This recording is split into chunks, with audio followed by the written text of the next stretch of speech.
Thank you, everyone. I call to order this hearing of the Subcommittee on Competition Policy, Antitrust, and Consumer Rights, entitled Breaking the News, Journalism, Competition, and the Effects of Market Power on a Free Press.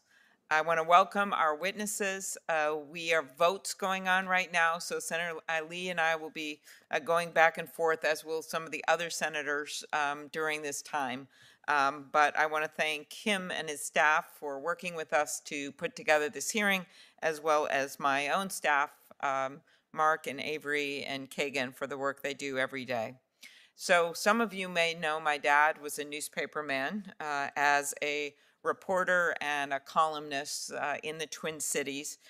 He covered it all in an estimated 8,400 columns and about 12 million words, in which he interviewed everyone from Ronald Reagan, Senator Lee, to Ginger Rogers to Chicago Bears coach Mike Ditka. I won't say which interview was his favorite. He was proud to be a newspaperman, and as you can imagine, in my house growing up, it was impossible to forget the importance of a free press. And that is what we are here to talk about today, to talk about the critical work news outlets around the country are doing and explore solutions to some of the existential challenges facing journalism. It is truly local news that reports on the issues that people face in their everyday lives. I think about the Fargo Forum in my home state, actually, of Minnesota, next to North Dakota, that includes Moorhead, Minnesota, when the floods, catastrophic floods hit the area. That newspaper and the local broadcasters were the one covering it, warning people, giving them news updates all the time. I think about investigative journalism at the local level with everything from city council scandals, not that those ever exist, to all kinds of things that would not be covered. I think of the sports games for high schools and the pride that people have in their local community events. All of this brings the community together in different ways. They find stuff out. They have common information that they can look at, in addition to what they see nationally, which sometimes can see very distant and larger than life. What our local news does is oftentimes tells the story of what my dad called ordinary people doing extraordinary things. And as I said, this work not only connects communities, it also helps policymakers better understand how issues are impacting their constituents and helps them to figure out what needs to be done. That's why it's critical that we ensure that local news can not only survive but thrive, particularly as outlets face off with some of the biggest companies the world has ever known. Local news is facing a crisis in the U.S. Since 2005, about 2,200 local newspapers across America have closed, and many of the ones that remain are on life support. Between 2008 and 2019, newsroom employment fell by 51%. With much smaller newsrooms, surviving outlets are often mere shells of their former selves. I was thinking about that really troubling photo from the Denver Post where the journalists, they show a picture of everyone happily smiling, and then a few years later, they show the hollowed out images, the silhouettes of the journalists who are no longer there, less than half of them left. As you know, local newspapers aren't closing or drastically reducing their coverage because of a lack of talent or a passion for the work. And yes, many of them have online presence, and they have tried their best to do that. But in fact, their real problem is a lack of revenue. Ad revenue for U.S. newspapers plummeted from over $37 billion in 2008 to less than $9 billion in 2020. $37 billion in 2008 to less than $9 billion in 2020. What else happened during that time? Well, if you see the ad revenues for the world's biggest companies, you'll see the exact opposite story being told. Facebook and Google, worth over $2.6 trillion combined as I speak, became digital advertising titans during that same time. Just yesterday, Google reported 61 billion in advertising revenue in a single 3-month period, a 33% jump. I say to my colleagues, a 33% jump from the same period just last year. Look at those numbers. 61 billion in just 3 months for one company, 61 billion, and you have US newspaper revenue from 2008 to 2020 going from 37 billion to 9 billion. As one of my colleagues said during the presidential race, do the math. It's not that hard to figure it out. Do the math. These big tech companies are not friends to journalism. They are raking in ad dollars while taking news content, feeding it to their users, and refusing to offer fair compensation. And they're making money on consumers' backs by using the content produced by news outlets to suck up as much data about each reader as they can. So it's kind of a double whammy, right? They're the big guys, they're bringing in the content, they're not compensating for it as they should, and at the same time, they are getting the revenue off the consumers that read the content that then don't go to the ones that are producing the content. So then that data really exacerbates what is already a huge divide in where that revenue goes. And how much do these companies care about retaining this power over the news and reader data? They care a lot. Enough to even hold entire countries, industrialized nations, hostage, as we saw happen last year in Australia. When Google was told by the government that they would have to pay for the news content that they wanted to use, this is the Australian government, the company essentially said, we're out of here, and threatened to pull Google search out of an entire country. That's what monopolies do. That's what you do when you can do it because you have over 90% of the search market. Google didn't follow through on its threat, in part because there was so much international pressure to stop them from doing it. But Facebook actually switched off all news on its platform to protest the law, only reversing course after a few days under immense outside pressure. And what does big tech's dominance over the news mean for Americans? As I've already noted, less revenue for local news, fewer journalists to do in-depth, high-quality reporting, more exposure to misinformation, and fewer reliable sources. While the rise of these platforms has sometimes meant a larger audience for some news outlets, that hasn't translated to increased ad revenue. For years, I've heard concerns about things like the platforms do not provide adequate branding for news outlets' original content on the platforms, that they hoard for themselves all of the data on the users that access the news content produced by news providers through their platform, that they publish large snippets of newspapers' content to attract users to the platform without any compensation at all to that news outlet. And repeated complaints to Google and Facebook from newspapers and broadcasters are simply ignored because that's what a monopolist does. They can ignore things. They can use their market dominance to elbow others out and retain their control. That's why we need to step in to level the playing field, as so many other countries are doing. We're here today to talk about how we'll give these news outlets a fighting chance.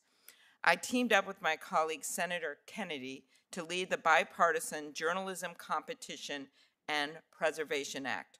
Our bill gives local news outlets the ability to collectively negotiate for fair compensation with companies like Google and Facebook so they can continue to invest in the kind of quality reporting that keeps us all informed.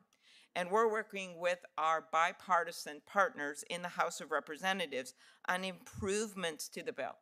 We're ready to take all ideas and address all challenges raised by our colleagues because we believe there's a way to do this fairly, to make sure that all news outlets are included, to better help correct the imbalance in bargaining power between newspapers and big tech. We're looking at this, a clear framework for good faith negotiations between news organizations and big tech, mechanisms to help make those negotiations go smoothly, protections to prevent discrimination against news outlets based on the political views that they express, and provisions to better ensure that the interests of small independent news outlets are paramount in any joint negotiation.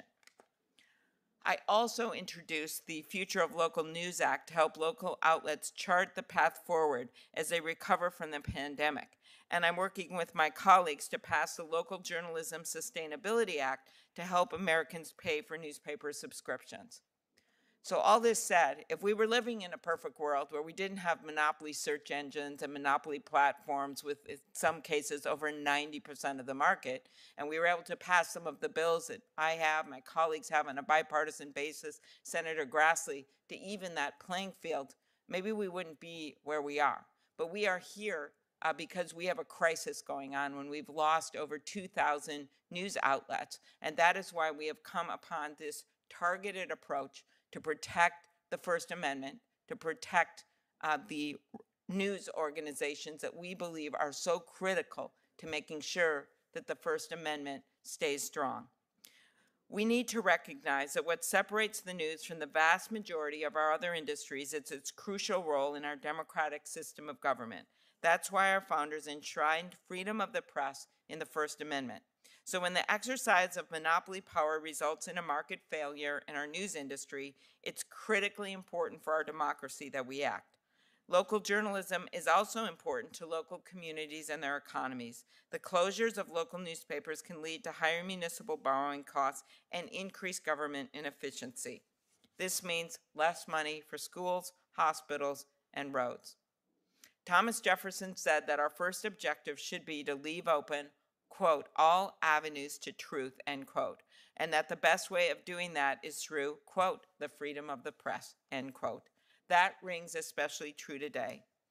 As elected leaders, we certainly may not always like what we read or hear in the news. I think all of us can relate to this.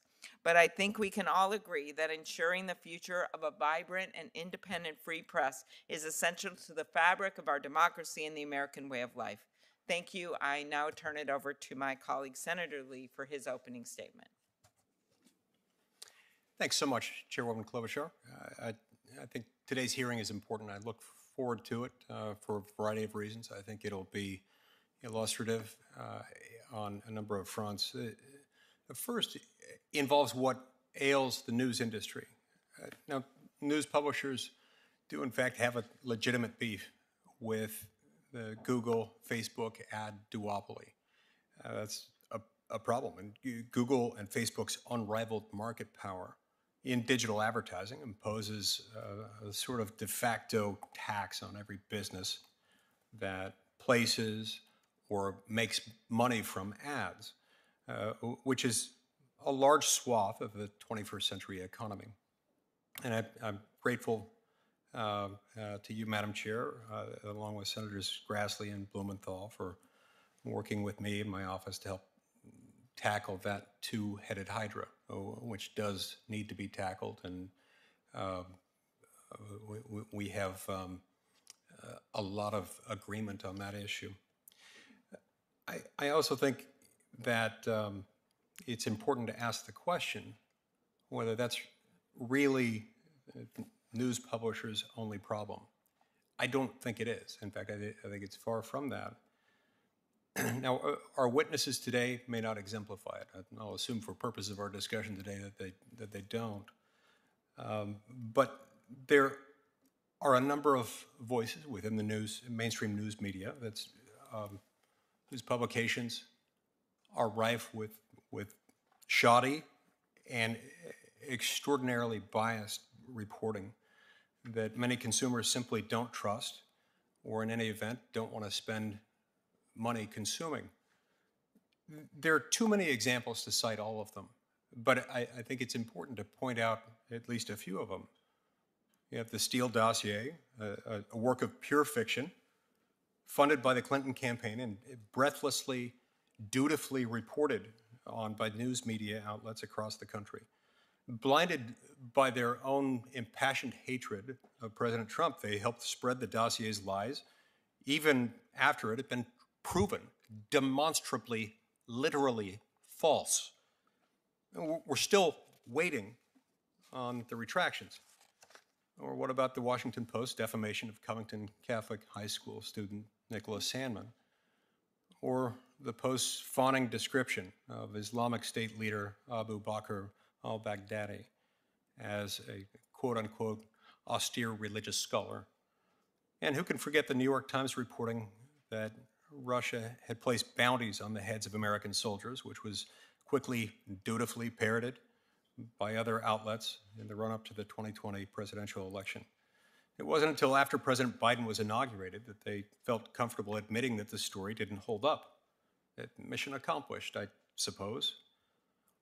I know Senator Cotton will recall how his suggestion that COVID-19 may have been leaked from a lab in Wuhan was scoffed at and derided rather viciously in a series of personal attacks against him for saying that. And as it turns out, he was right.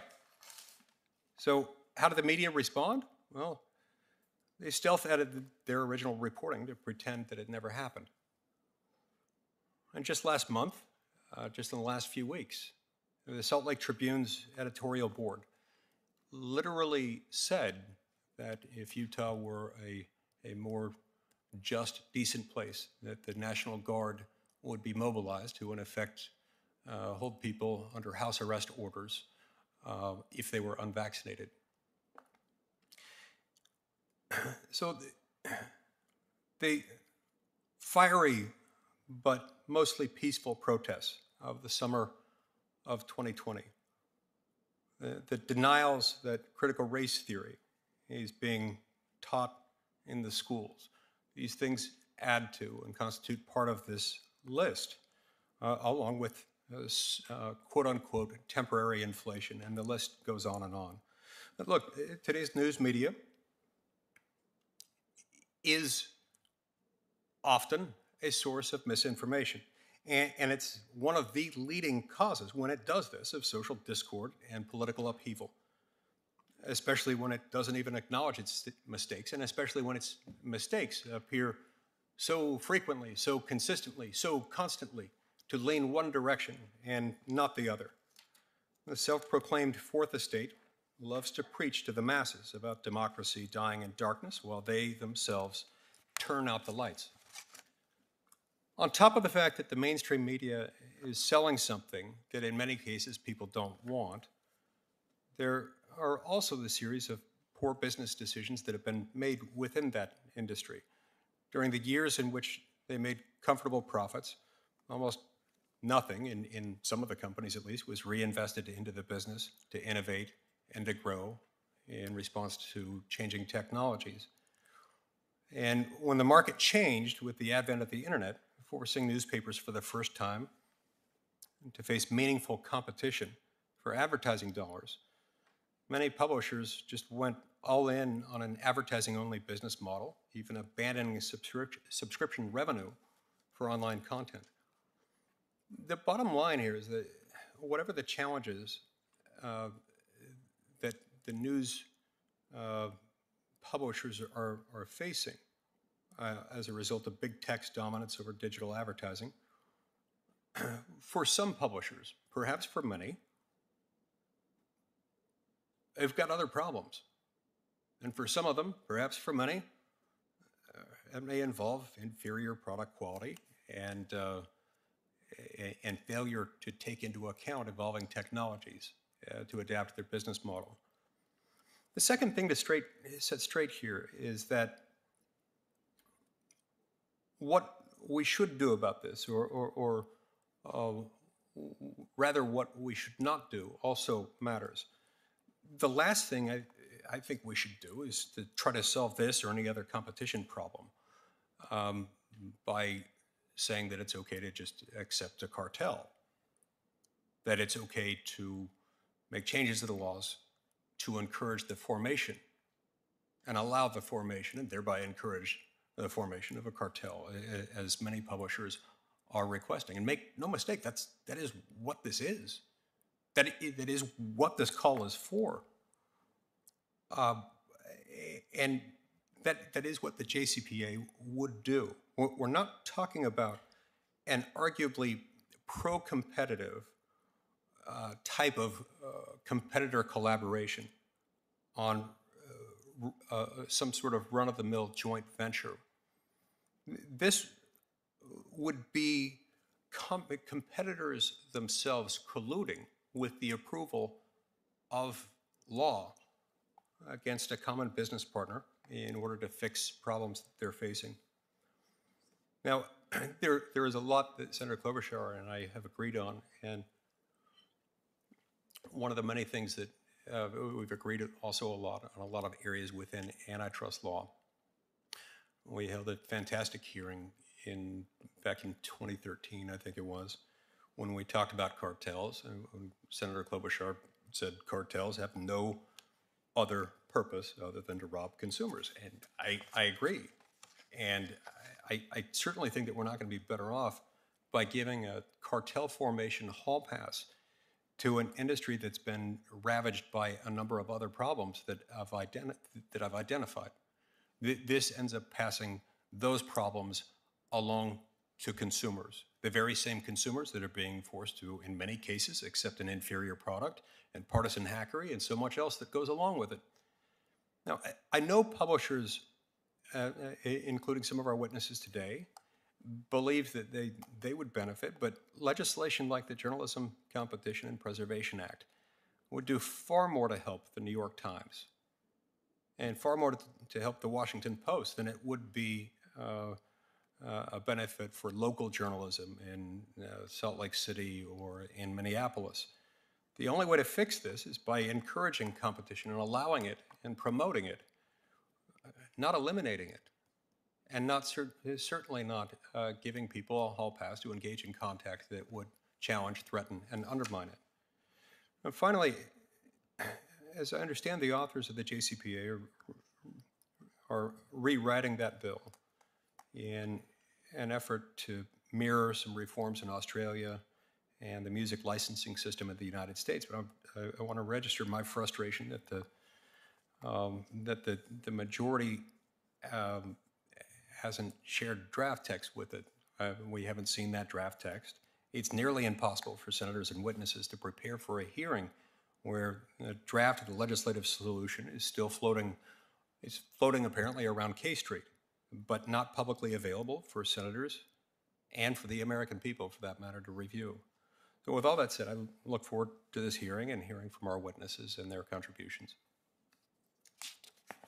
Thank you very much, Senator Lee. I'd also note that the venue bill, we didn't have any hearing on that. And we are here having a hearing on this, and I'm, of course, the lead author of that. But I think I went through after our last discussion on my innovation bill, and we found dozens of bills, including led by Republicans, where the hearings were either at the subcommittee level or there wasn't a hearing, and we were able to have a markup and a discussion of the bill based on hearings such as the one we're having today. So I just think after we're done with this hearing, we should look at that history, because we would be putting on hold the venue bill and many others if that was our new standard that would be suddenly adopted this week. I'm now going to introduce the witnesses that are before us today from the local news area, something near and dear to my heart and the reason I feel so strongly about this bill. Jennifer Bertetto, thank you for being here. Did I say that correctly? Thank you. Is the president and CEO of Trib Total Media, located outside of Pittsburgh. The company operates a daily paper with a circulation of approximately 35,000, 11 weekly community newspapers with smaller circulations, and a handful of monthly newspapers. Mr. Bertetto has been with the company, Ms. Bertetto has been with the company for more than 20 years, holding positions ranging from regional advertising director to chief operating officer to president. Her first job in the news business was taking baseball scores for the local baseball and soccer leagues at the age of 16. She also serves on the board of the News Media Alliance. Next up, Joel Oxley. Mr. Oxley is the general manager of WTOP News. For anyone in the DC area, you've heard WTOP. It is a DC area radio station owned by Hubbard Broadcasting that happens to be located in Minnesota. WTOP has over 100 local journalists, and it is known for its local news programming. The station first went on the air in 1926. Mr. Oxley joined WTOP in 1992 and worked his way up the ranks in sales and sales management to general manager in 1998. Dan Gaynor. Mr. Gaynor is a vice president of Free Speech America and Business for the Media Research Center, a nonprofit organization focused on alleged liberal media bias. He is a commentator for Fox and has a regular spot on the One America News Network. Prior to joining the Media Research Center, Mr. Gaynor was an editor at several newspapers, including the Washington Times and the Baltimore News American. Next, last but not least, Daniel Francis. Mr. Francis, Dr. Francis, is a lecturer on law at Harvard Law School, where he writes about regulation and competition. His research focuses on antitrust as well as constitutional and other rules that facilitate, constrain, and shape regulatory action and competitive processes. He has a particular interest in digital and high-tech markets. Dr. Francis previously served as the Federal Trade Commission as senior counsel to the director, associate director for digital markets, and ultimately deputy director. Another witness that's here with us virtually, Hal Singer. Dr. Singer is an economist who has researched, published, and testified on competition-related issues in a wide variety of industries, including media, pharmaceuticals, sports, and finance. Late last year, he published a paper commissioned by the News Media Alliance about the impact of Google and Facebook on newspapers, finding that Google and Facebook undercompensate newspapers for content and advertising. If the witnesses now would please stand and raise your right hand. Do you swear that the testimony that you give before the subcommittee shall be the truth, the whole truth, and nothing but the truth, so help you God? Thank you. Let the record reflect that each of the witnesses answered in the affirmative. You may be seated, and I will now recognize the witnesses for 5 minutes of testimony each. And as I noted, senators have votes. We've invited all the senators on the committee, as we always do, to this hearing. And so we will begin with you, Ms. Bertetto. Thank you. Chairwoman Klobuchar, Ranking Member Lee, and members of the subcommittee, thank you for the opportunity to participate in today's hearing. My name is Jennifer Bertetto, and I'm the president and CEO of Trib Total Media. We are a small publisher that delivers news, information, and advertising to 4 counties in southwestern Pennsylvania. Our company is 272 employees strong with daily and weekly newspaper circulations and hyper-local community websites that comprise our neighborhood news network. Our newsroom is a collective of 88 journalists, photojournalists, editors, and designers. Our high-quality and award-winning journalism is why our flagship website, triblive.com, draws more than 300 million page views each year. Trib Total Media's commitment to delivering high-quality journalism dates back to our founding in the 1800s. Our company was transformed in 1970 when Richard Mellon-Scaife purchased our local publishing company. We have remained focused on providing local news to our communities. But with the rise of the internet, we recognized that we needed to shift our focus from print to digital. Having done that, we're proud to provide our flagship website for free, a testament to our commitment to the community and to making news accessible. I've worked my entire career in the news industry, starting out of college and working my way up to president and CEO in 2015. I've seen firsthand the changing nature of news consumption and distribution, and can attest that the news industry faces a dire and insurmountable challenge, leveling the playing field against the vast power exerted by dominant digital platforms. I'd like to discuss 3 main points.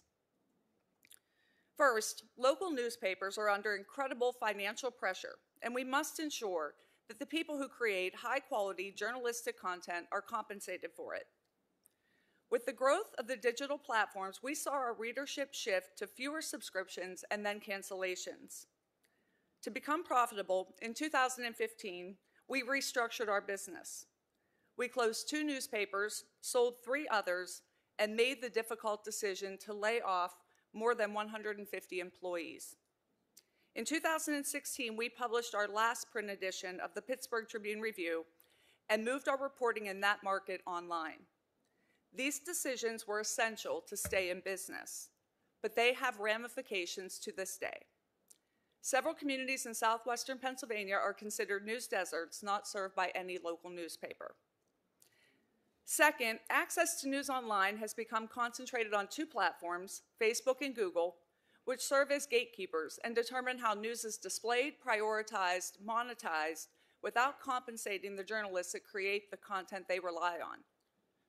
Tech platforms have become gatekeepers, controlling access to news, my company's original content, on their sites. Sadly, most Americans get their news from these platforms, who are raking in record profits by simply curating content, a word that has subtly devalued the painstaking work of real reporting by journalists. On Google alone, 65% of users don't leave their site to click through to a newspaper's website, depriving publishers of the traffic and ad dollars it brings. Some say the newspaper industry has failed to modernize, and that's nonsense. Even with restructuring and enhanced digital offerings, no matter what we did, it was not enough to level the playing field. Small publishers are stuck between a rock and a hard place. We carry no weight in negotiations with platforms. We do not have the resources or the stature to bring them to the table. But there is a solution to the problem. The Journalism Competition and Preservation Act would give publishers a seat at the table to negotiate fair terms for the value of our journalism.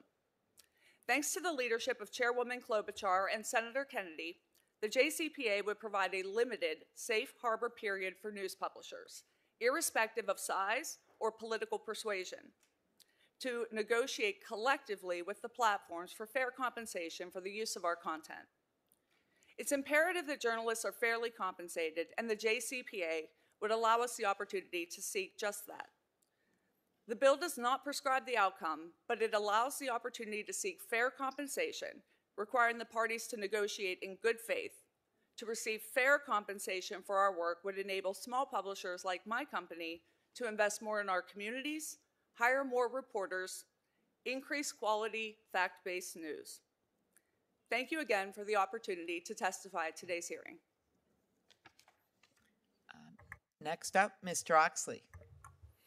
Good afternoon, Chairwoman Klobuchar, Ranking Member Lee, and members of the subcommittee. My name is Joel Oxley, and I am the Senior Vice President, General Manager of All News Radio station WTOP FM, WTOP.com, and FederalNewsNetwork.com, which are all owned by Hubbard Broadcasting. Hubbard Broadcasting is a St. Paul, Minnesota, family-owned and operated broadcasting company with 13 television stations located in Minnesota, New York, and New Mexico, and 50 radio stations located in Minnesota, Illinois, Missouri, Ohio, Arizona, Washington, Florida, and Washington, D.C. I appreciate the opportunity to testify on behalf of the National Association of Broadcasters and its more than 6,600 free and local television and radio station members in your hometowns. Broadcasters represent one of the last bastions of truly local, unbiased journalism. Information that is still respected by all Americans. Your constituents turn to their local reporters and anchors for voices they trust. Legislative action, including swift passage of the Journalism Competition and Preservation Act, the JCPA, is needed to preserve this essential cornerstone of our democracy. Local journalists and the communities we serve face an existential threat whose fate increasingly rests in the hands of a few dominant digital platforms. We applaud this subcommittee's attention to this challenge and your continued work in examining the digital marketplace for news and journalism. The pandemic has shown that when needed most, local television and radio stations provided the civic bond for the communities we serve, doing incredible work in the face of our own enormous challenges.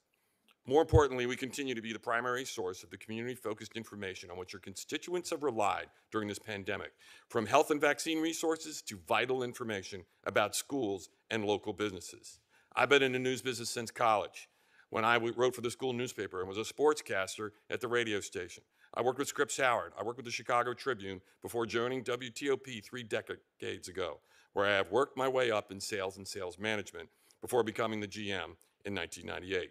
I understand the significant costs of producing quality journalism.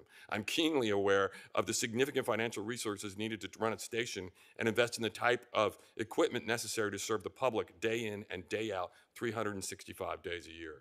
Quality journalism delivered through our uniquely free service has only been made possible over the decades through advertising revenues. As you're all aware, these revenues have experienced a free fall in recent years, due almost exclusively to the rapid, often anti-competitive expansion of the dominant online platforms who have upended the advertising marketplace.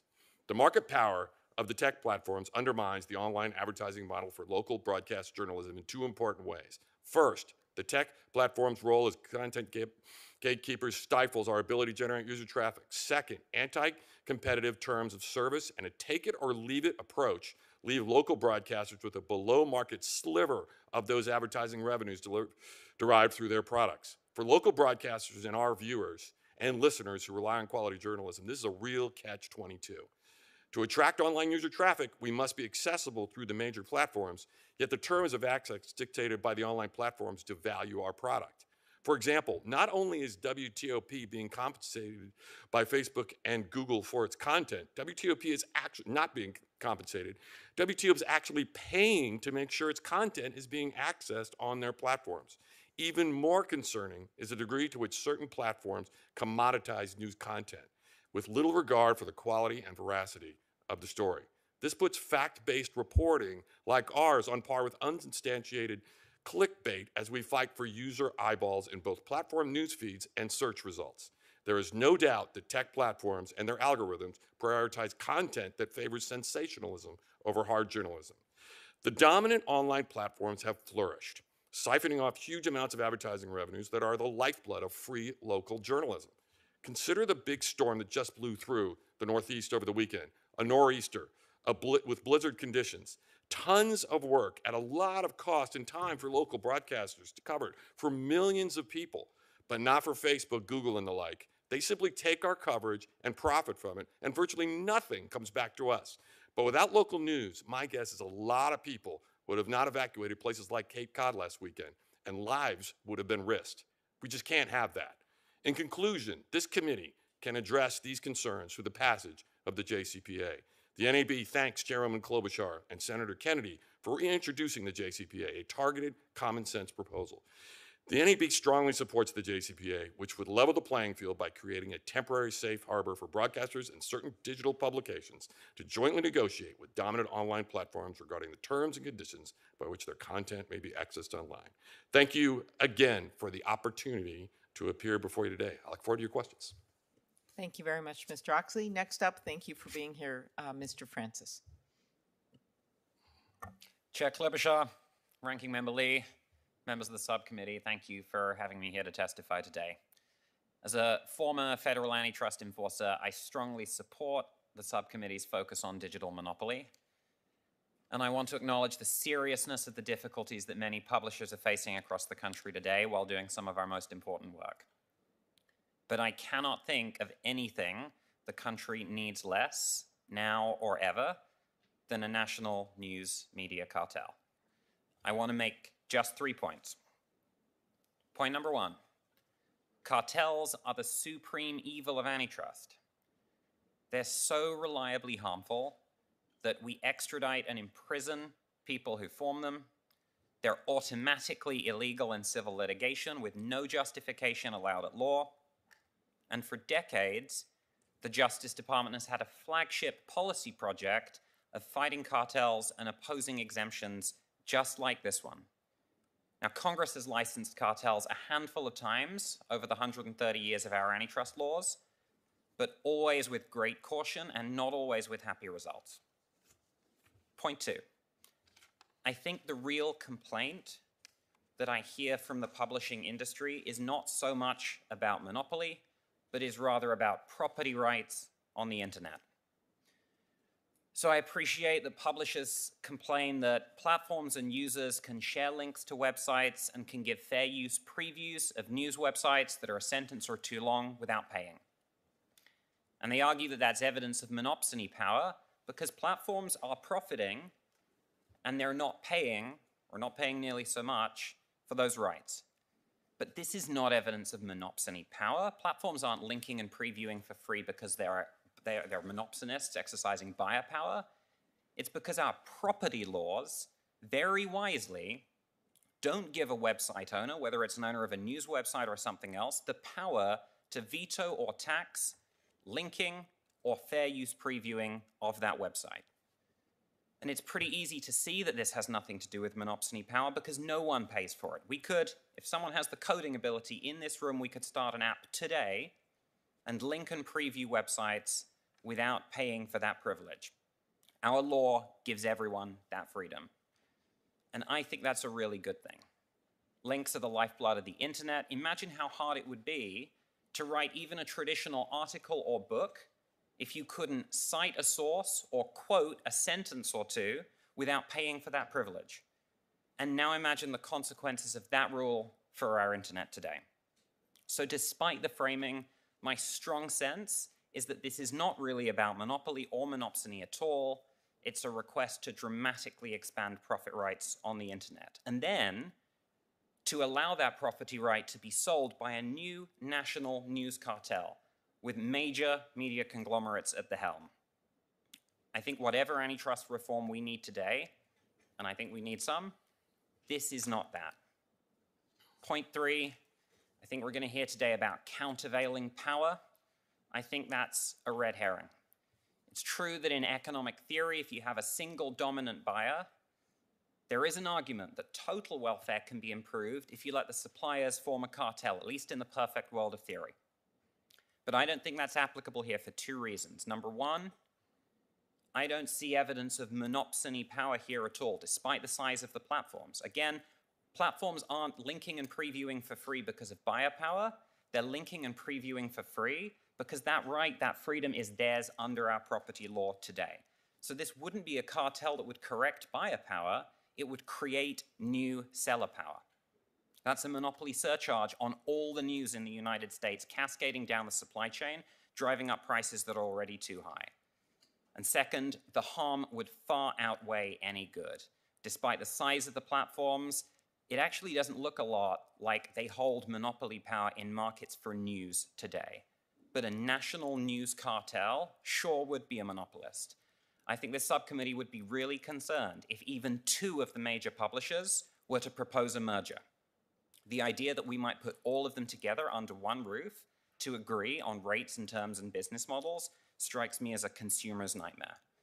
Every week, the antitrust agencies hear pretty creative, but sometimes fragile, blackboard economic theories about why we should tolerate harmful conduct. I don't think the agencies would accept this argument, and I don't think Congress should either.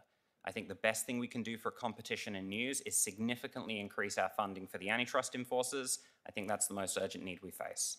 Thanks for inviting me today, and I look forward to your questions. Thank you. Next up, Dr. Singer, who is here in person. So thank you. Thank you to the subcommittee. Thank you to the subcommittee for inviting me to speak today on this most serious issue. I want to begin on a slightly lighter note, however, by giving a shout out to my mom, who turned 90 last month, is watching this hearing the old-fashioned way on C-SPAN, and has not forgiven me to this day for becoming an economist rather than a lawyer. The economic concepts here are complex and require a lot of ink, but I will try to boil them down to just a few by answering 3 questions. 1, what is the competition problem this bill seeks to solve? 2, what are the social harms that flow from the competition problem? And 3, how would a targeted bill address the competition problem? Now, regarding the competition problem, 2 platforms, Google and Facebook, have monopolized the digital advertising industry. Google and Facebook capture approximately 61% of all digital advertising dollars because of their ability to collect consumer data across the web. 70% of referral traffic to newspapers originate from just these 2 sites. This market power makes news publishers completely beholden to the dominant platforms for viewers and advertising dollars. And the resulting power imbalance ensures that the market rate for accessing news content will always be below competitive levels. Google and Facebook achieved their dominance in the mid-aughts with the acquisition of countless competitors, complementors like Instagram and YouTube, as well as critical input suppliers in ad tech like DoubleClick and AdMob. Also in the mid-aughts, and not by coincidence, newspapers began losing advertising, mainly to the platforms. According to Pew Research, newsroom advertising declined from $37.8 billion in 2008 to $8.8 billion in 2020. And over the same time period, newsroom employees declined from 71,070 to 30,820.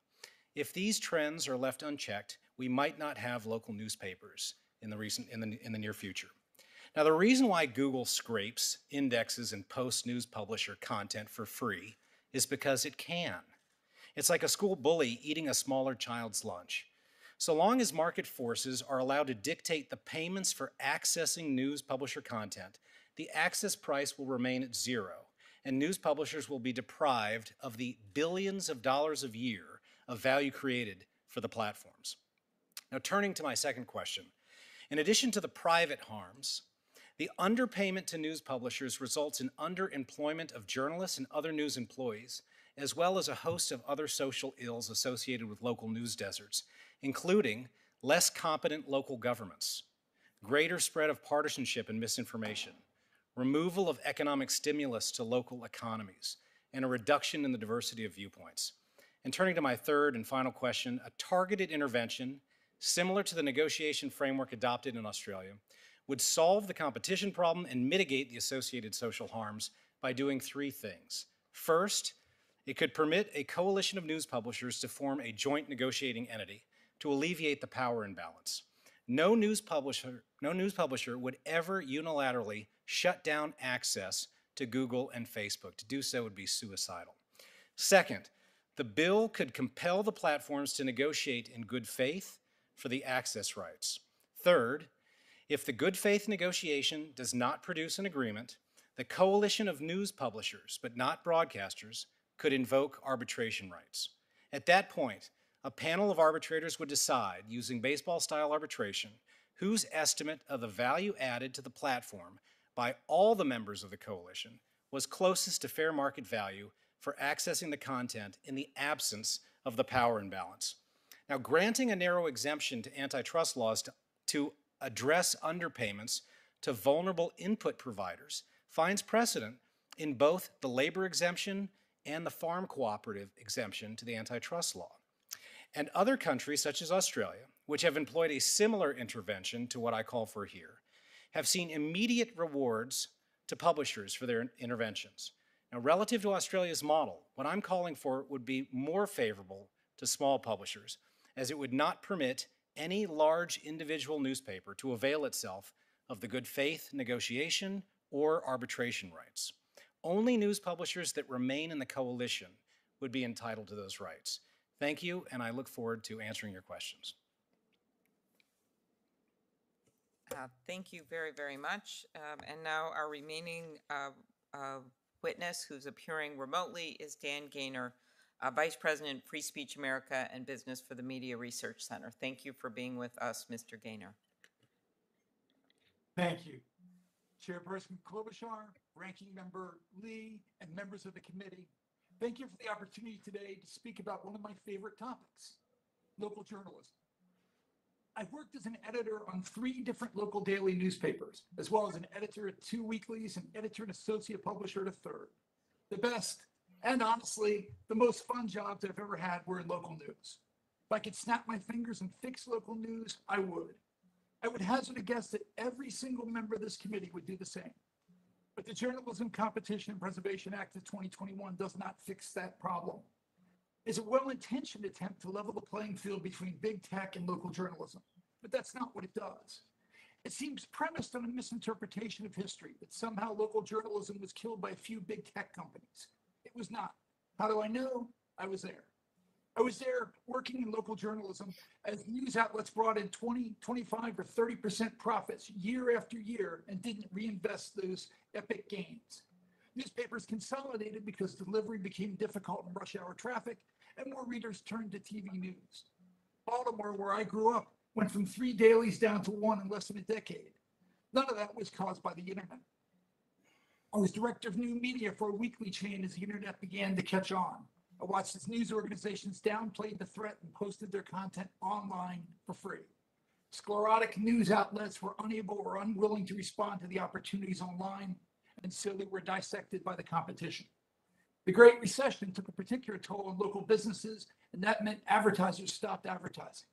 COVID restrictions were just another example of how the heavy hand of government harmed local news. That's the background that brings us here today to discuss the future of journalism. The Jcpa allows big media companies to ignore antitrust laws and work together. That isn't fixing the problem of having a big tech advertising cabal. It's simply adding another cabal to negotiate with it. Allowing a few of the largest and most powerful media companies to act as proxies for others only ensures that big firms will secure deals that benefit them. We all want trustworthy local journalism that helps inform the public as well as holds powerful people accountable. Except that's not how corporate media have handled local journalism in the past. Local outlets were treated as cash cows. Big corporations milked them and slaughtered their remains. This law would only serve to support huge existing corporate media instead of independent media. Corporate news organizations don't need our help.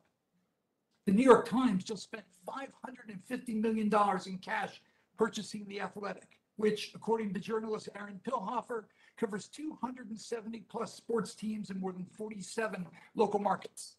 The Times has placed itself in direct competition with every local news site for the same pool of subscribers, he wrote. Times already had more than 8 million paid subscribers. And the Times even just bought the popular game Wordle for a price in the low 7 figures. So why are we helping them? The Washington area used to have a thriving chain of community weeklies. The Gazettes were founded in 1959 and grew to 550,000 in circulation in suburban Maryland. They were closed down by their owners, the Washington Post, in 2015. In 2021, the Post achieved record-breaking digital advertising. And it's also owned by big tech billionaire Jeff Bezos. He purchased the company in 2013, 2 years before it killed the chain of weeklies. So why are we helping them? Corporate media already benefit from better treatment by social media algorithms and smaller and independent outfits. Consolidating their already enormous advantages only makes them even more powerful. This Jcpa also treads dangerously into areas best left alone by defining a news content creator as one that has a dedicated professional editorial staff. Independent journalists still make news, but they would be squeezed out by corporate media. Lastly, this issue needs to be seen in context. There are a few journalism bills floating around in this Congress. There's a concerted effort to get government involved in the practice and funding of journalists and journalism. It is unrealistic to expect journalists funded or supported by politicians to turn around and report aggressively on those same politicians. We can't expect journalists to hold powerful people accountable when they are accountable to those powerful people for their paychecks. And all this happens at a time when Americans' trust in media is near an epic low. According to Gallup, Americans' trust in media to report the news fully, accurately, and fairly has fallen to just 36%. For Republicans, that number stands at 11%. Why then are we bailing out corporate media when ordinary Americans would rather find news sources of information? Thank you, and I look forward to your questions. Thank you very much, and thank you for appearing remotely. And I'll get started here. I'll start with you, Ms. Bertetto. Google is a search giant. About 90% of searches, as we know, they have 90% market done on Google. And also the largest company in the online advertising space, something I know that my colleague Senator Lee is very concerned about. For small newspapers, Google takes a large percentage of the revenue generated on the newspaper site. How would you characterize your negotiations with Google over the share of the advertising revenue it gets compared to what your newspapers can keep? Thank you for your question. I guess the best way to answer that would be there have never been negotiations between my company and Google about the manner in which we get paid or how much we get paid. In fact, I've often had my company penalized whenever I have had other advertising services available on Trib Live to help fund our free website. We get punished in the algorithm. So if someone goes to search for Trib Live, because we are using other companies that are not Google, our search results are pushed down. when we have reached out directly to Google for help to improve our search rankings, we have been sent to resellers of Google products who charge us anywhere between $12,000 and $15,000 a month, which is a lot for our company, to help us solve our problem.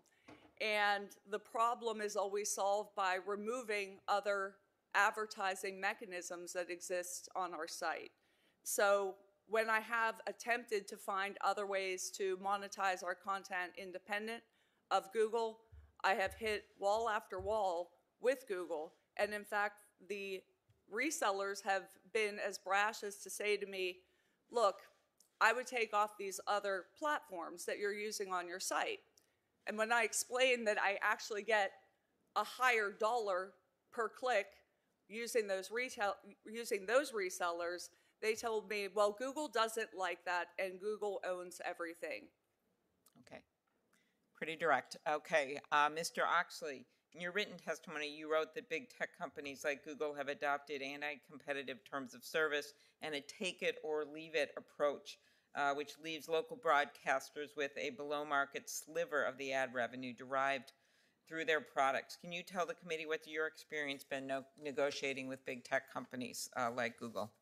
There is no negotiation. There's no conversation. There's no emails. There's no back and forth whatsoever. They don't really even give you that opportunity in any way, shape, or form. And believe me, we've tried every way possible with both of them.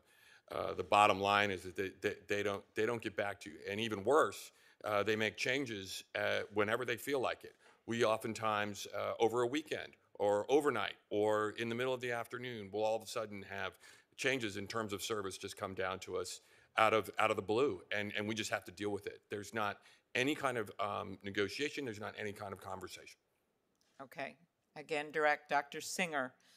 News aggregators such as Apple News, Google News, Facebook News take content from various news publishers and give it to consumers. And it makes it very difficult for newspaper publishers and other news sites to establish direct relations with their own readers, which cuts into their ability to retain subscribers and improve their own advertising operations. Can you talk about the challenges faced by smaller media outlets, which often find themselves in an uneven bargaining position with news aggregators? Sure.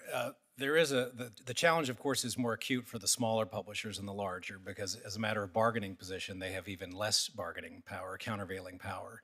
But I would say that the asymmetry or the power imbalance extends across the entire industry, not just smalls, but the mediums and the large as well. And the fundamental problem is that they cannot summon the will, the publishers cannot summon the will to do what's necessary to extract a fair market payment for access, which is to shut down the access to Google or Facebook from their site. No one would rationally do that on a unilateral basis. The reason why is because they're extremely dependent and beholden on Google and Facebook for traffic. Like I said, 70% of the referrals come from just those two sites. So what the bill would seek to do to attack this power asymmetry, this bargaining asymmetry, is to first allow the newspapers and news publishers and broadcasters to bargain collectively vis-a-vis the dominant platform. So I think that, to answer your question, yes, that they are facing dire straits, and this. All right, I just want to ask one last question, and that is this: you've heard from I think it was Mr. Francis and my colleague over here with the use of the word news cartel about what this bill does. And of course, there's been Representative Buck, conservative over in the House, Senator Kennedy, not exactly liberal, Senator Bozeman has just been added to the bill, and there's a lot of interest in this bill. And I think it's really important as we look at the changes we're making to make clear that there isn't going to be any kind of bias here. But that also, could you address this argument they've made that this creates some kind of news cartel? I'm only knowing the supporters of this bill in terms of the news organizations that run the gamut from liberal to very conservative. I find this impossible to see it that way, but Could you comment about why this is not a news cartel? Right. The concept of creating a cartel here is laughable and uneconomic, and let me just try to explain why. The newspapers and the news publishers generally would not be getting coordination rights in their dealings with consumers. Would not. If they got together and tried to set prices for end users, they would go to jail. The coordination rights that are being delivered here are narrowly tailored to pertain to only the news publishers' dealings with the dominant platforms. They wouldn't have coordination rights with respect to workers. They wouldn't have coordination rights with respect to buyers or customers. So the notion of a cartel being created is fanciful. I want to just make one other point too. I heard Mr. Francis say that it's going to result in higher prices. As the cartel is going to exercise presumably its selling power vis-a-vis consumers. Well, that's false, but just think about what would happen if the news publishers got their way and got the bill passed, and there was an arbitration hearing, and there was an award that was given in the billions of dollars to the news publishers. What would happen? You would have a large lump sum payment coming in on the revenue side, and there is no theory in economics or no theory in pricing, which I happen to teach at Georgetown, that would suggest that a big, large increase of a lump sum revenue would ever cause a firm to raise its prices to end users. It just doesn't make any sense as an economic matter. If someone in my class suggested as such, they would fail. All right. Don't worry, Mr. Francis, when Senator Lee or another senator returns, I myself will give you a chance to respond, so just hold your beer. Okay, so we have next up Senator Durbin. We're thankful he is here as the chair of the Judiciary Committee. We're honored to have him here since he's not officially a member of the subcommittee, but he is our chairman. And we also thank Senator Grassley, the ranking member, for his constant interest in this issue and help. Senator Durbin. Thank you, Madam Chair. I have to leave very shortly, and I appreciate your putting me in the queue.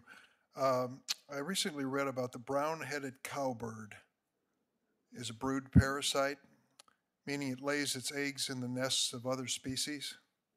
A female cowbird quietly searches for female birds of other species that are actively laying eggs. Once she's found a suitable host, the cowbird will sneak into the resident bird's nest when it's away, usually damage or remove one or more egg and replace it with one of her own. The foster parents then unknowingly raise the young cowbirds, usually at the expense of their own offspring. It sounds like an analogy to something we're talking about here. It appears news sources are creating information which is being used by others that they don't pay any money to create, but advertising revenue comes their way when they steal that content and put it on their own tech boards and such. So I'm wondering here, is there a way to deal with this? Let me quote one of the friends of mine, Dennis Lyle. You may know Dennis, president of the Illinois Broadcasters Association.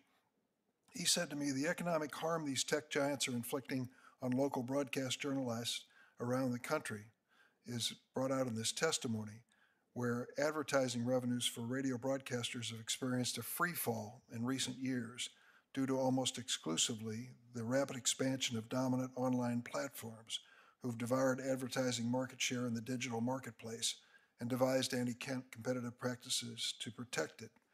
So we're discussing the passage of Jcpa to level the playing field. I'd like to ask Mr. Oxley, can you discuss how this proposal and negotiation framework would help boost small Illinois broadcasters like those Dennis Lyle represents? Well, absolutely. Absolutely, and I appreciate the question. Absolutely, it would help us to have, and all kinds of news operations, to have a level playing field. I think that's all that we're asking for, is a seat at the table. We want to be able to negotiate. We want to be able to have a conversation. We want to be able to jointly work together to try to have an outcome that will help small journalistic outfits, including broadcasters, but also including the newspaper industry. But in terms of broadcasting, we desperately need this because we're fading away. We're having fewer and fewer people involved in the news business, and we've seen such a dramatic and steep decline in people involved in news that broadcasting now has seen tremendous amounts of people leave the industry. You know Chicago. Yes, I do. You've worked in Chicago. Yes. I can tell you in my Senate career of a little over 20 years, there's been a dramatic change. A press conference in Chicago, you're lucky to draw one reporter. Lucky. Instead, it's a bank of cameras and by union rules or by tradition, the cameramen don't ask questions.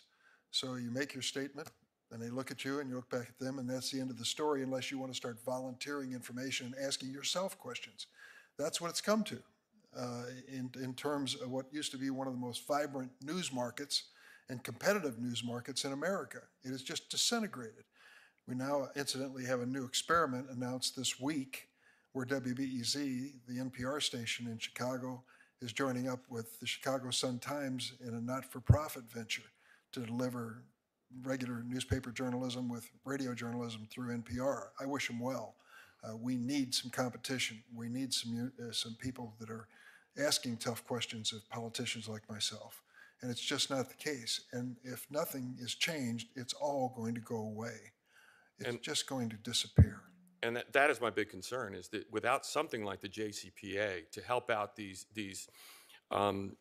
journalists, we're not going to be able to cover council meetings. We're not going to be able to cover press conferences. We're not going to be able to cover local weather emergencies or traffic, or, you know, all of these things just are going to go away. So what are you going to rely on then? Your local listserv?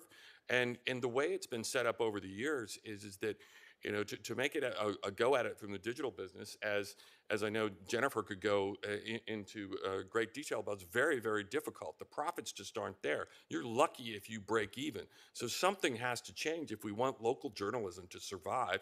And the Jcpa, I believe, can get that started by let us have a seat at the table so that we can at least even the playing field. If we don't do something, the cowbirds won't find even any nest to raid. They will not. Thank you. Thank you very much. Mr. Francis, first I'd like to let you respond to a point Mr. Singer made a moment ago. I was up in the hall, so I didn't hear all of it, but I think he described, I think the word was as laughable, the point I was making earlier that this bill would authorize cartel behavior. Do you want to respond to that? Thank you. Yeah, for sure. So I understood Dr. Singer to suggest two things, both of which were pretty surprising to me, and I think anybody sort of in the antitrust enforcement space. So thing number one is the idea that a cartel is only a cartel if it deals with your dealings directly with consumers or workers. That is really not right, and that would be news to the Department of Justice. I think some of the flagship cartel enforcement actions have dealt with cartel agreements to harmonize on prices for sale to intermediate suppliers. I think of the wire harness cartel, the auto parts cartel, the LCD cartel. People went to prison for quite a long time for these things, even though they didn't involve dealings with consumers or workers. It's a routine piece of cartel enforcement. So his conclusion is based on a distinction that you're saying is not one that's recognized by the antitrust enforcers at the Department of Justice. Certainly the Department of Justice in cartel enforcement absolutely does not distinguish between cartels for sales direct to consumers and cartels for sales to an intermediate seller, like a platform. They are equally illegal. In addition, that wouldn't be a defense then. That would absolutely not be a defense. Second, I understood Dr. Singer to suggest that the cartel overcharge here wouldn't increase prices.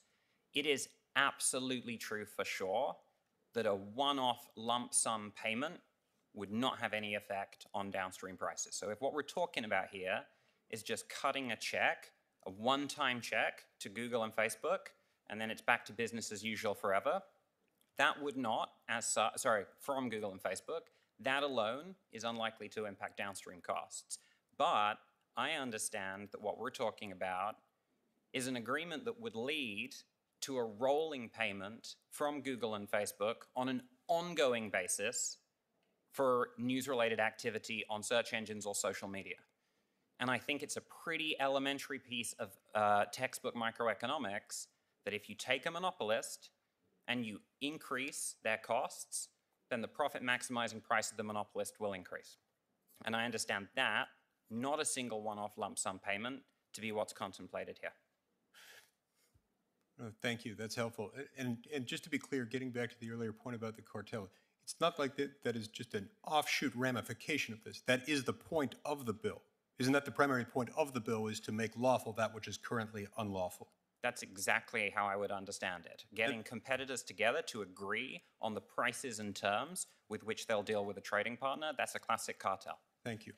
Now, Mr. Gaynor, isn't the problem for news publishers simply that their value as an advertising venue has been diluted by the advent of the internet and targeted digital advertising? Well, it's been diluted even before the internet. The Congress passed the Newspaper Preservation Act in 1970, trying to stop newspapers from going out of business back then. We ended up with, I think, more than 24 joint operating agreements back then. People live their lives online in much of the country right now, and 2 years of COVID restrictions have further encouraged that. When people aren't going to advertise, if they aren't going to stores, they aren't going to restaurants, those restaurants and stores stop buying ads, and that affects everybody, the businesses that we're talking about here. So I've got a chart up behind me. I don't know whether you can see it, but digital advertising revenues have increased several fold, while the areas where newspapers now face more competition, classified ads and retail ads, have declined precipitously. So how much of this is a big tech problem versus how much of it might be a matter of business choices and how they interact with emerging technologies? I'd say it's a mix of both. I mean, you look at those numbers here. We're all declining. As I said, we're at Baltimore, where I grew up, had 3 newspapers, and Baltimore News American died in 1986 before the internet. The Evening Sun was shut down soon after the internet. That wasn't caused by the internet.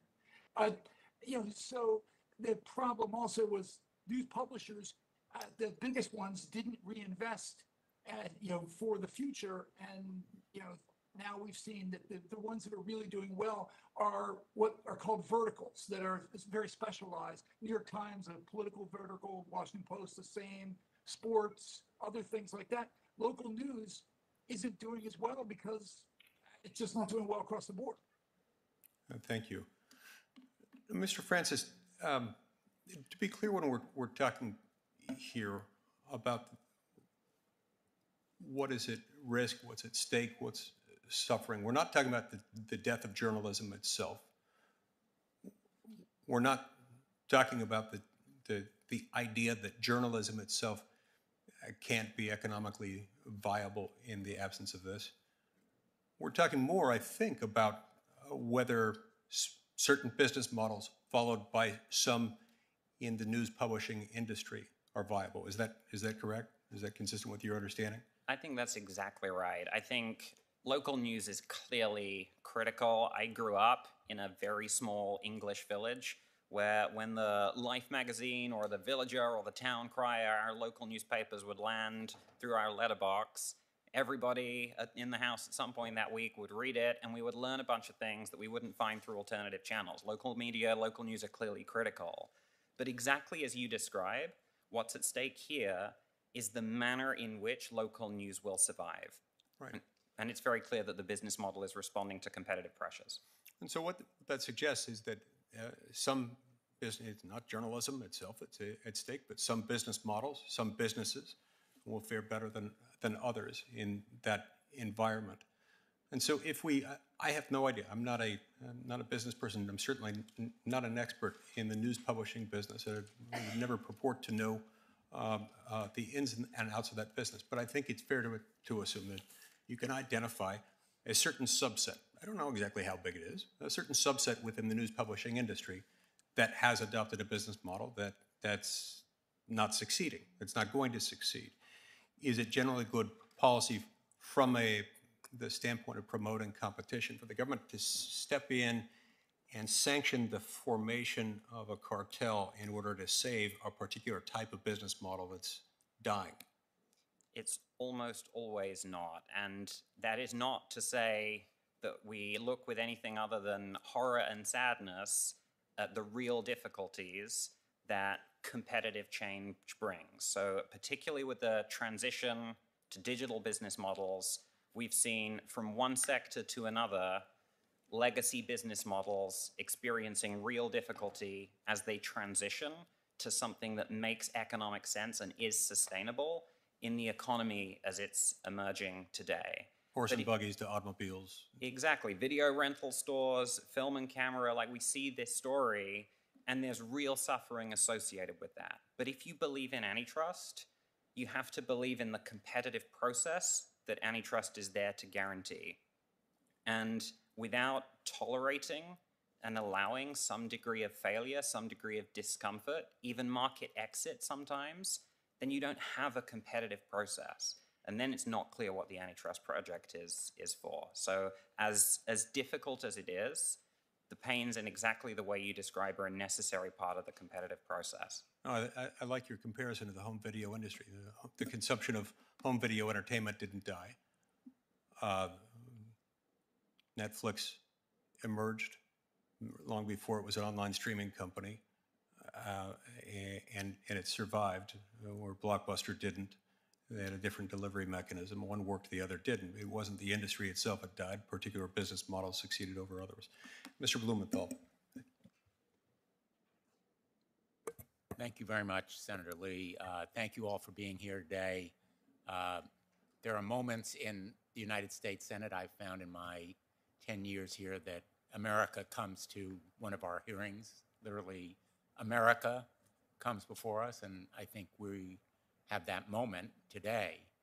It is a moment for America about a failing industry that has been the lifeblood of America going back to the founding of our republic, and it is part of the genius of America that we have local journalism which covers local stories and provides a local forum for people to be informed. One of the ironies here is that big tech is using information, in effect, to dominate.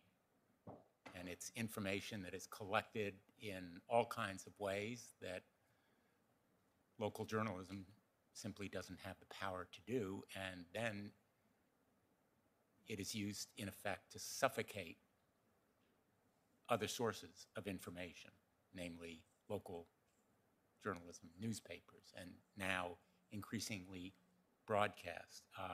To all the sophisticated economic arguments that might be made against this act, I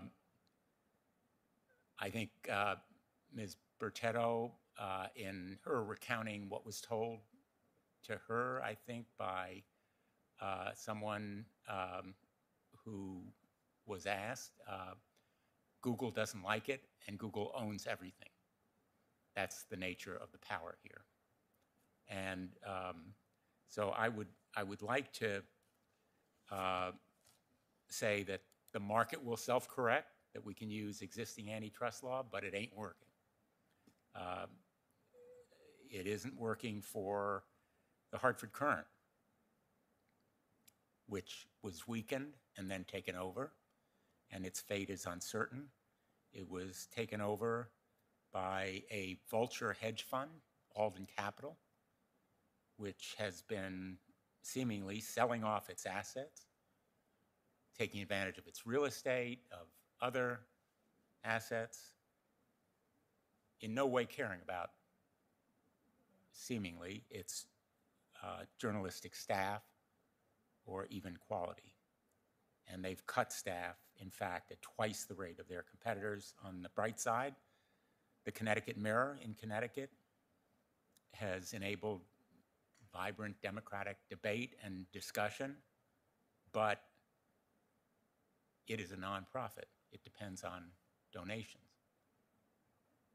It has discussed in recent times the importance of local elections, and local reporters hold public officials, including myself, accountable to the people that we serve. So, Mr. Singer, let me ask you and any of the other panelists that want to comment. I'm a supporter of this measure, but I wonder, are we too late? Can we still rescue American journalism? I don't think we're too late, Senator. What this enforcement mechanism would do would provide for a payment to a collective or a coalition of newspapers or news publishers that would attempt to approximate the fair market value of what they are contributing to the platforms in terms of users and clicks and the like. And so if we can put money back into the pockets of the news publishers, I think we can breathe life back into the industry, and that money would eventually redound to the benefit of journalists and all the other workers and input providers that go into the production of news. Ms. Bertetto and Mr. Oxley, same question to you. Yeah, I certainly want to respond to that because I think that what's at risk here really is local news. That's what's really at risk. The huge news operations, yes, they will be just fine. But when you talk about local news is in a lot of trouble, whether it's broadcast or print. And I have experienced it even in the Washington, D.C. area. There is not a viable economic model that I have ever seen for local news to be all digital. It just doesn't work. The money's not there. And so that's very distressing. And over time, I think, well, are we too late? No, I don't think we're too late, but we're getting close. We might even be in the 11th hour because it's getting there. This is getting very dire. And I look at it, you know, we're also a platform too. Hey, we're aggregators and we're good with that. And we understand that. And we're a platform that pays for news content. I don't think the Associated Press would like it very much if all of a sudden we didn't pay for their content. And in many respects, I think that's what's happening here is, you know, the Facebooks and the Googles get all the advantage of it, but don't have to pay for any of the content. And to me, that's just not fair. And it's the downfall, the true downfall of putting out local news. You're just not going to be able to find a revenue model. Ms. Bertado? You know, I can't sit here and pretend that as an industry we have done everything correctly. You know, there are certainly things that over time we have made missteps. But I feel like the Jcpa is one aspect of what needs to happen for our business models to be corrected in the future, but it is one piece. And there is responsibility on each of us as publishers to work on other solutions that make our business successful. So our company, for example, you know, we have gone to great lengths to diversify our revenue streams. And I think it's creative solutions like that that will be necessary from all of us. Jcpa won't fix all of our problems, but it will fix one of them. Thank you. My time has expired. This topic is urgent in my view because I agree that we are in the 11th hour, maybe even toward the end of the 11th hour, because once these institutions are gone, they are gone.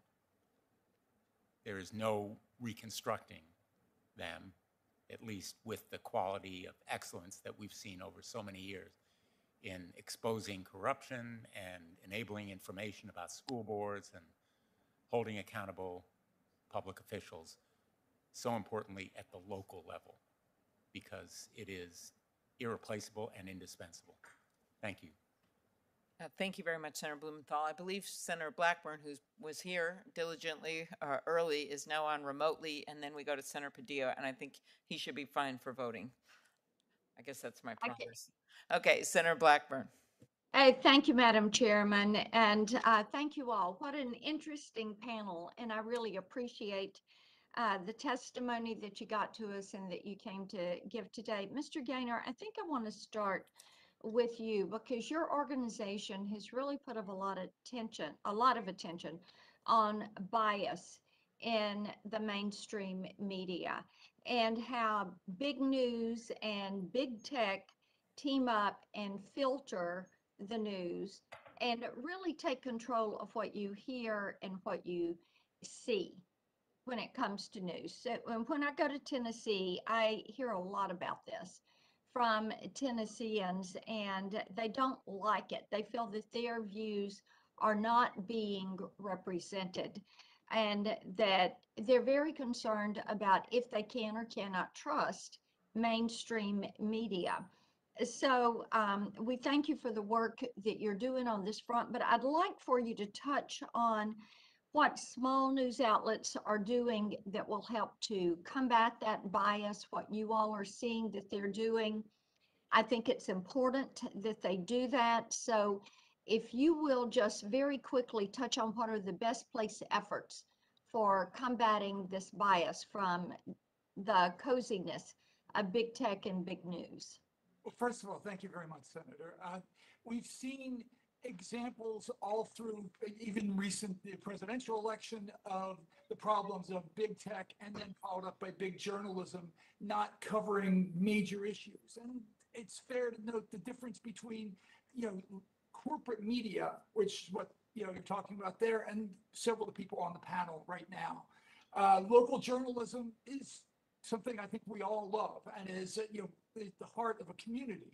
But on a national level, yes, there's incredible bias from the traditional media, the legacy media, and working hand in hand with the same people that I think we all want to beat up on right now with Google and Facebook and others.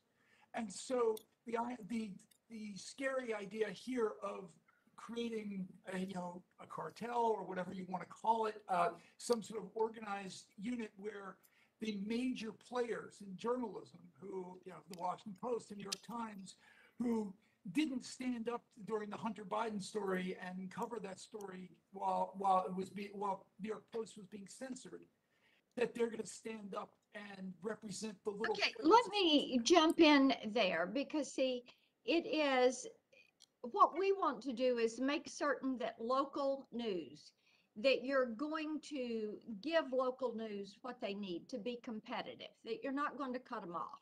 And I think everyone would agree with that. But what we don't want to do is do something that is going to have the unintended consequence of the reverse effect to that.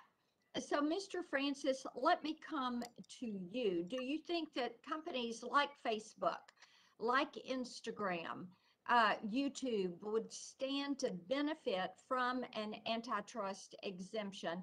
And what bad behaviors could they get away with if they did get that exemption?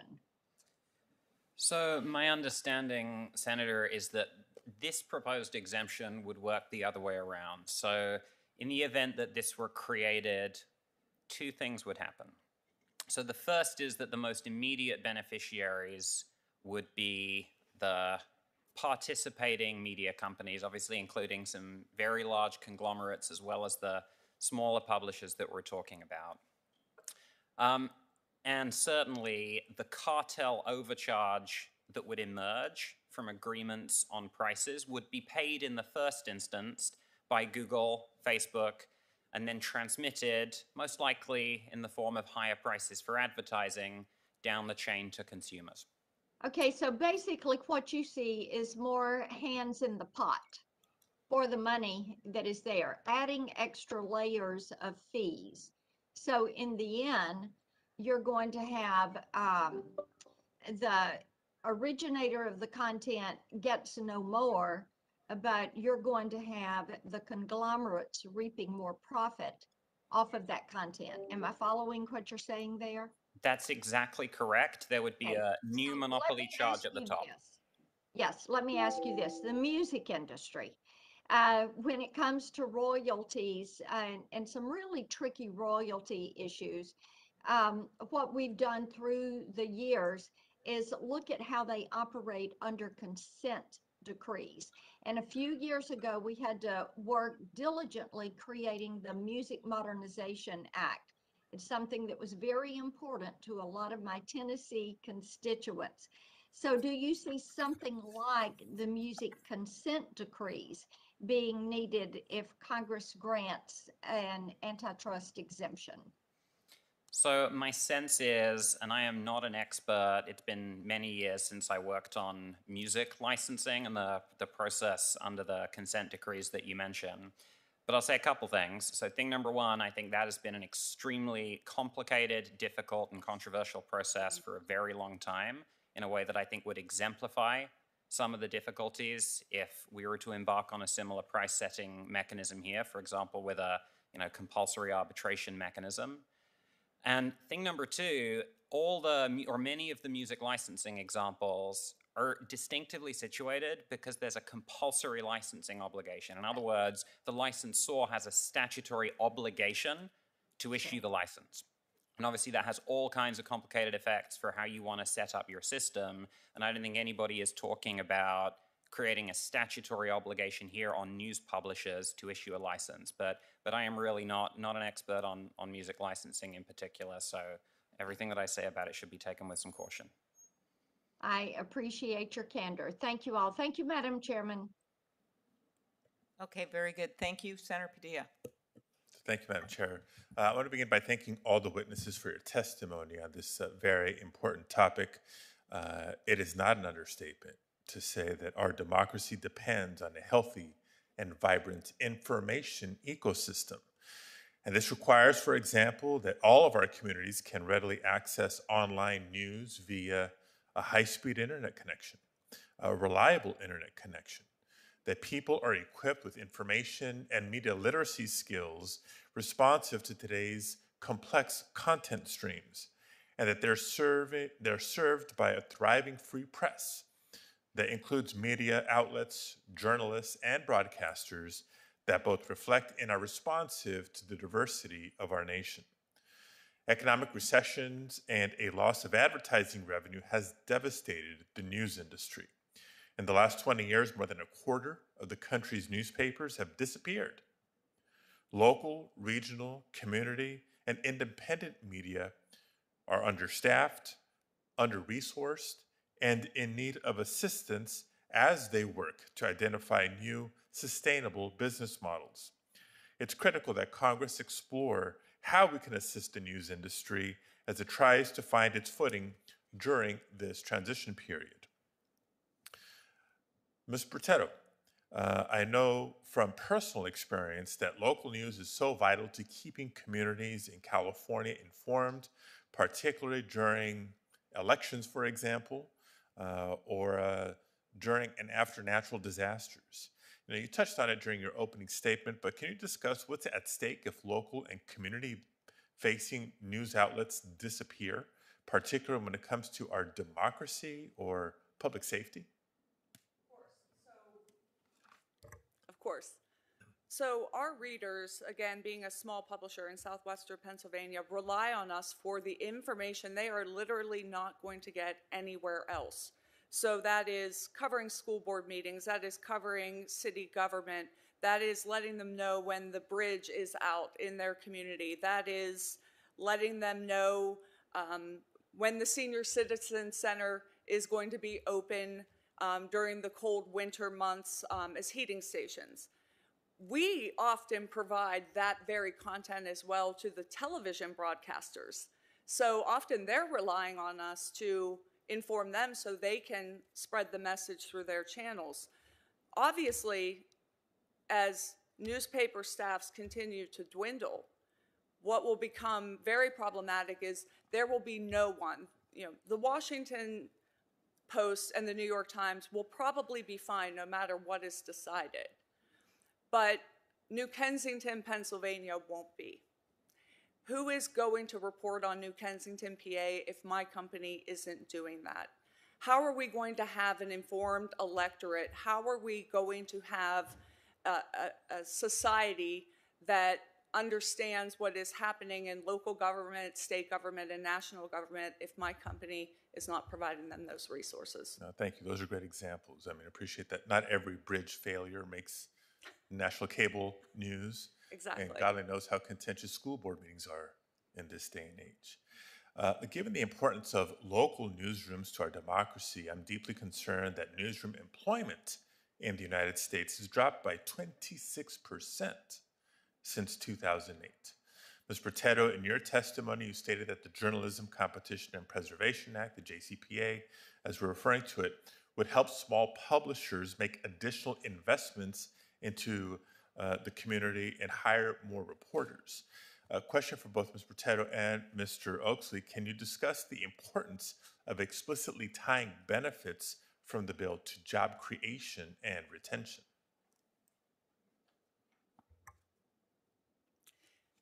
Presently, in our company, about $7 million is paid out in salaries to journalists on staff. To give you some sense of what we earn presently from Google, it is $144,000 a year. So I really feel I'm starting at zero, and any additional monies that could come in could certainly help to keep reporters on so we can stop this decline, because it's astronomical, the number of reporting positions I'm seeing leave our market. I also think that with when you're looking at $144,000 and say I can get $600,000, just for example, I could cover more communities. I could add beats.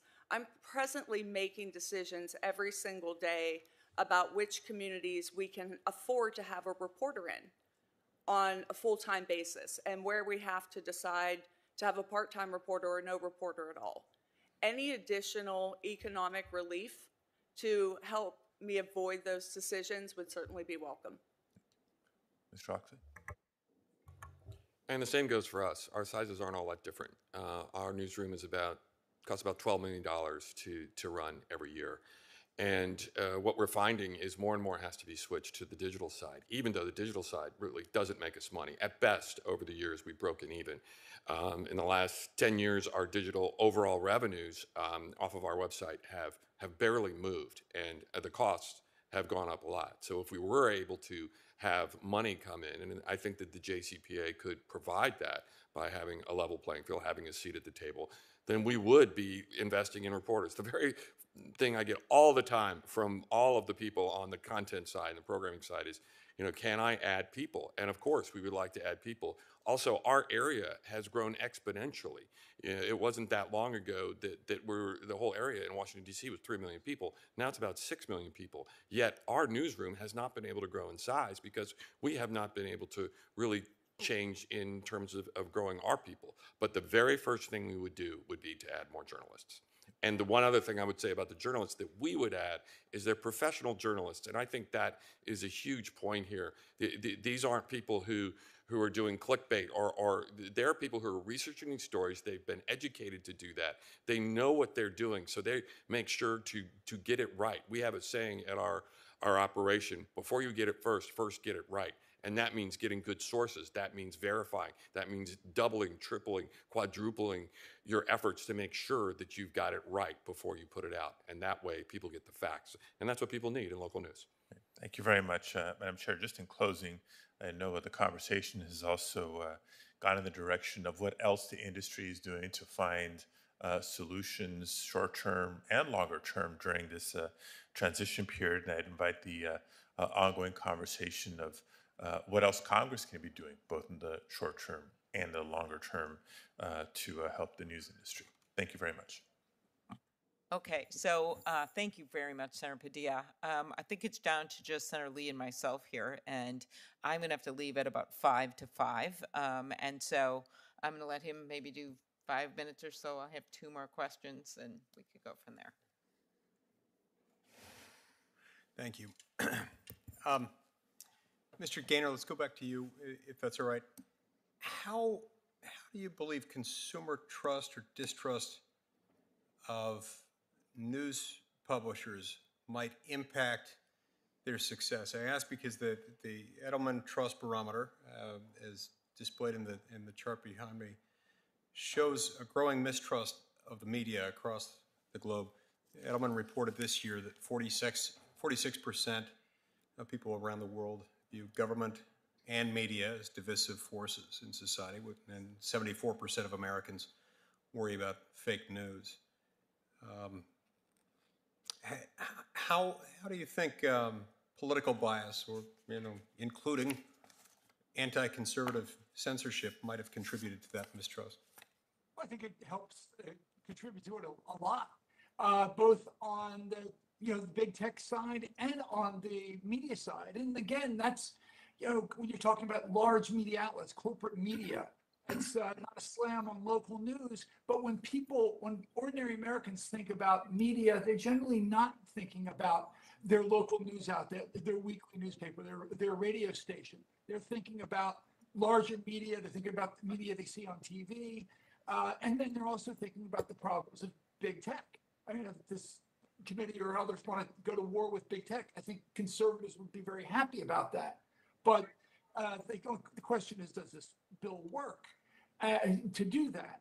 And when you look at the years of gradual decline of people's interest in media, and then you also look at the rising tide of people distrusting media, the two track very similarly.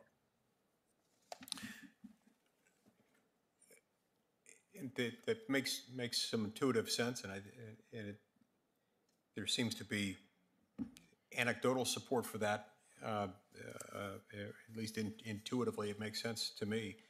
Now, the Congressional Research Service has noted that 70% of daily newspapers are owned by private equity firms, hedge funds, or other investment groups. Nothing wrong with those business models, but those are the data that I've got. Now, do you think these owners are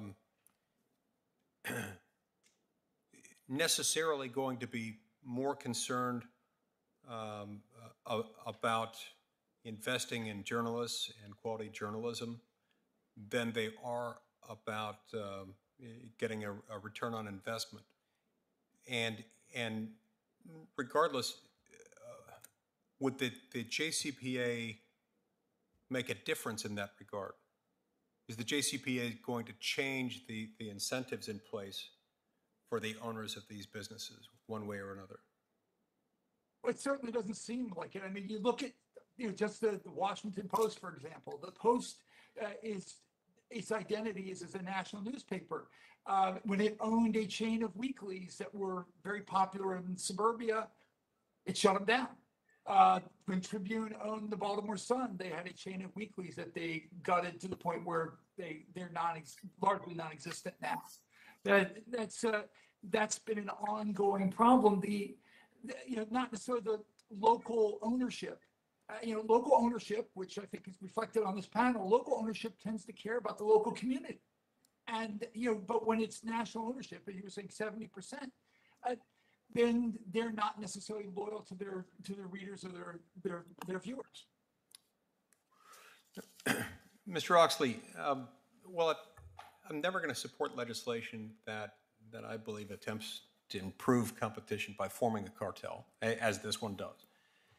If the purpose of something like the JCPA is to protect small and independent local publishers, then why not at least limit the bill's scope? Why not limit its application to small and independent local publishers? Well, I don't know the ins and outs of that as well as an awful lot of people in this room, and I haven't been able to look at the ins and outs of the bill and how it works. Are you saying that you would support it if it were so limited? Well, I would certainly support anything that would help local news. I feel at this point that we're in a really, really tough spot with local news. And that's, to me, what we're really talking about here. We're not talking about the national news players. Local news players are still some of the most trusted in America. Study after study shows that your local news people are trusted, and that there's actually a very favorable view of them. The national is a different story, but locally, and we need something to help out, truly help out the local news providers. So but if that's the case, if we are going to make it, as most of this discussion today has been, if we are going to make it about the local folks, then why not limit it to them? Dr. Francis, I assume you'd agree with the suggestion that if you buy into the notion that creating a cartel or a type of cartel permission slip is acceptable for one universe, you could reduce the harm inflicted by that universe where cartels are authorized by reducing the scope. And in this case, since most of the discussion has focused around small, independent, local publishers, couldn't that have that effect? I think that's exactly right, Senator. So as you've heard, I have pretty strong feelings about cartels, but I don't object in principle anything like so much to the idea of supporting local struggling news publishers. So at a minimum, restricting the scope of what you're describing, restricting in the way you describe the scope of the exemption so that it's truly targeted at small struggling publishers. That means we can avoid conferring the ability to add a cartel overcharge to large, very profitable media companies. That would really help. I am pretty uncomfortable at this moment in our sort of political life about taking a big bite out of antitrust when we should be reinforcing it.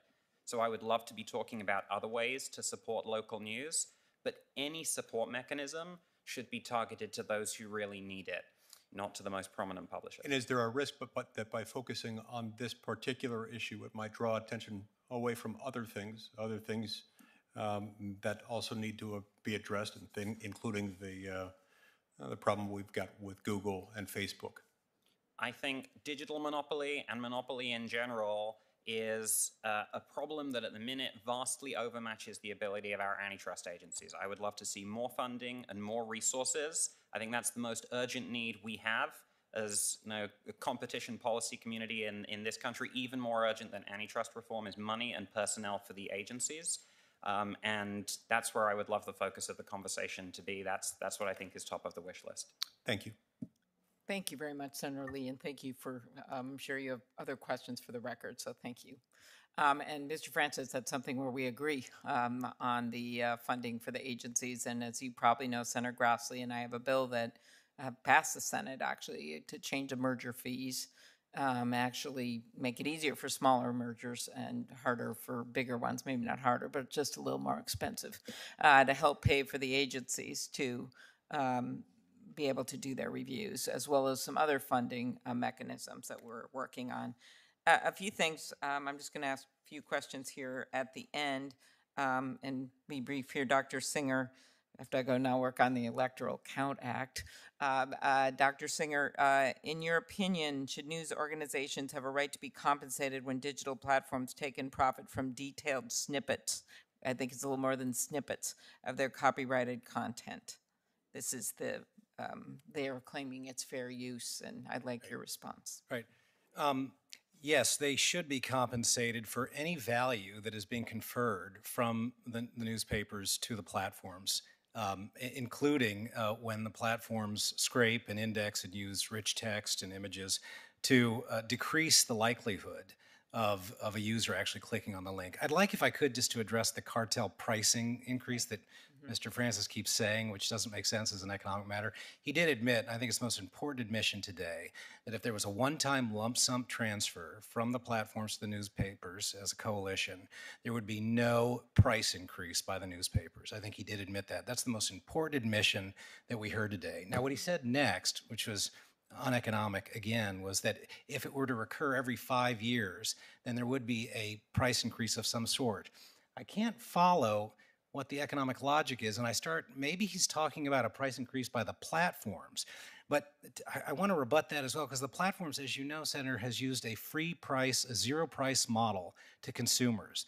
The notion that the platforms having to write a check of, say, $5 billion every year for the payment of access is going to induce them to suddenly abandon their free model and start charging consumers access for search or charging consumers access to the Facebook social platform is uneconomic. I can't say it any nicer than that.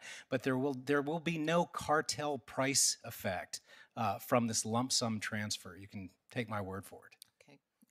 Thank you, Dr. Singer. Just some quick questions about some of the concerns that we've heard, and of course, I mentioned we're making revisions with the House to the bill. Are there changes we should consider to ensure that small and local news organizations benefit from joint negotiations and can exert an appropriate level of control over the process? Yes, I understand there are certain provisions in the bill that would protect small publishers that we're asking. And the most important that comes to mind is the non-discrimination provision. So a small newspaper that wanted to apply to become a member of the coalition could not be discriminated against based on its size or on its viewpoint. That's very important. That is, they could get access to the bargaining coalition. The second thing, I understand there are voting rights, one member, one vote. So it's very important that smaller newspapers who are members of the coalition must be protected, and their interests must be protected that way. Should we also consider changes to prevent discrimination? This has been raised by some of my colleagues in the joint negotiation process against news outlets carrying content that expresses different or even unpopular views, whether they are from the left or the right. And I note that we have support for this bill. Some of my colleagues have noted from news organizations that they consider left, and then we have support from letter in support of the bill, Washington Examiner, Washington Times, Daily Caller. Not exactly a bastion of liberal organizations. So could you respond to that if there's some provision we could put in to ensure that there is no bias? The provision, again, is the non-discrimination provision. So any coalition of newspapers that forms would not be able to exclude a member based on their viewpoints, plain and simple. Okay. And if joint negotiations with the dominant platform stall, should Congress consider providing for binding arbitration to resolve the impasse? Yes, binding arbitration is critical here because it is possible for Google or Facebook to check all the boxes and abide by the good faith protections during the good faith negotiation period. So it's very important that they look down the road and see that if they do that, they are going to be faced with binding arbitration, again, at which point a panel of, say, 3 arbitrators would make a determination as to whose estimate of the fair market value was fairest of them all, most closely approximated the value being conferred by the news publishers onto the platform. Okay, that's one proposal. Thank you as we finish up this bill. So I also would like to enter a set of more than 36 letters from newspapers, news organizations into the record. Those letters focus on the state of competition in journalism and the need for solutions like the Journalism Competition and Preservation Act, which is bipartisan both in the Senate and the House. We also have a letter from Lee Enterprises, no relation, discussing the challenges the industry faces from those who would exploit it for short-term profit opportunities, as well as a few others. I'll put those in the record. I want to thank you all for being here. Local news is of foundational importance to our democracy. I want to thank our witnesses today for their testimony. So many senators from different parties, different views, as you can see, came together today. That's part of the exercise of free speech and part of being a senator. And Senator Lee and I truly enjoy doing these hearings and really appreciate it. I want to get something done here. That is my goal. And we want to make it work for this country. So the record will remain open for 1 week until February 9th. Thank you. You want to add anything, Senator Lee? We good?